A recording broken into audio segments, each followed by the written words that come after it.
Fireless engines.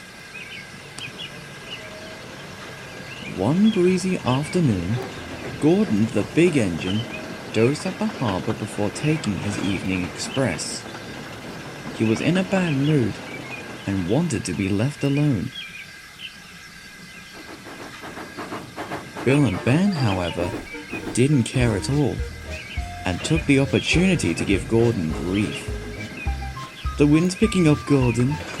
Better hold on to your dome," chuckled Bill. Gordon leered at the twins.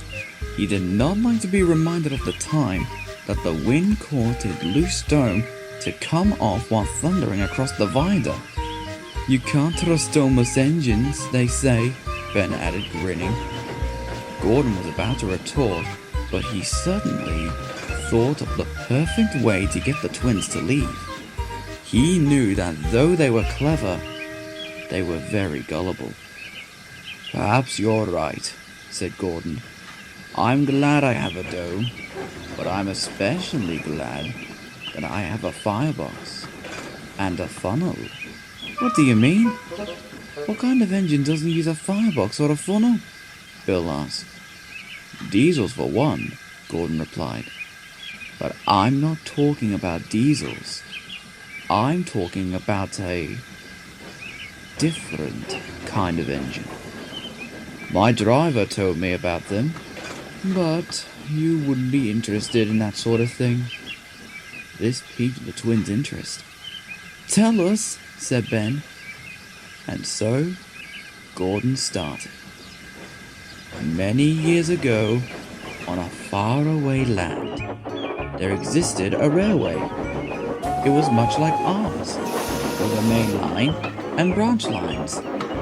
There were big engines and small engines. What the railway was particularly well known for was its industries.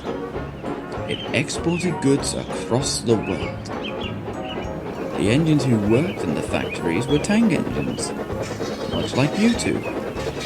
One day, the controller, to save money, decided to replace the tank engines with something else. Gordon paused and gave an impressive dramatic sigh, as if petrified with fear, which had the desired effect on Bill and Ben, who were glued to Gordon's every word. "What happened?" they asked, shivering. "They say that the new engines weren't truly engines. They were mere shells of engines.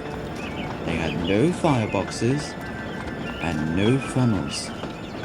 The men who worked in the factories say that they looked like ghosts, gaunt and lifeless, sailing across the yard without making a sound. The workmen, disturbed by the sight, pleaded with their controller to bring the old engines back, but he wouldn't listen. Many of the workers left, and soon the factories fell into disuse. But they say that the ghost engines still roam the yards, slinking along day and night."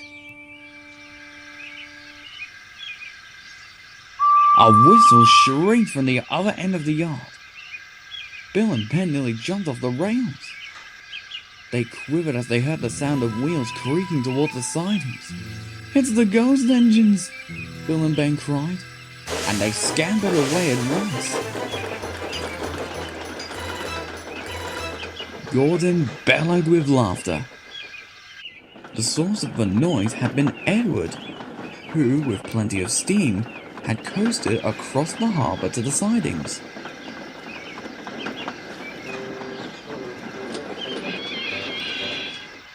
"Where did the twins go off to in such a hurry?" he asked. "I just told them a ghost story to get them to leave me alone," Gordon said, tears in his eyes from laughing. "But you really added the final dramatic flair with your whistle. Oh dear, I was hoping to catch them. There's a big shipment of China clay due." "Well, I'm sure you'll find them hunkered down in their shed. And it turned out Gordon was right. Edward found Bill and Ben at the back of the engine shed at the station, still shaking. "What's gotten into you two?" asked Edward. "If we're not careful, the ghost engines will get us," Ben cried. Ghost engines? The twins told Edward what Gordon had said. Edward smiled as he realized what it was that the twins were actually describing. "Those aren't ghost engines," Edward laughed. "Those are fireless engines." Fireless? Bill asked. "Yes. They don't need fireboxes or funnels. Their boilers are filled with superheated steam, which allows their pistons to move like a normal steam engine. They're used all over the mainland, and they're all quite nice."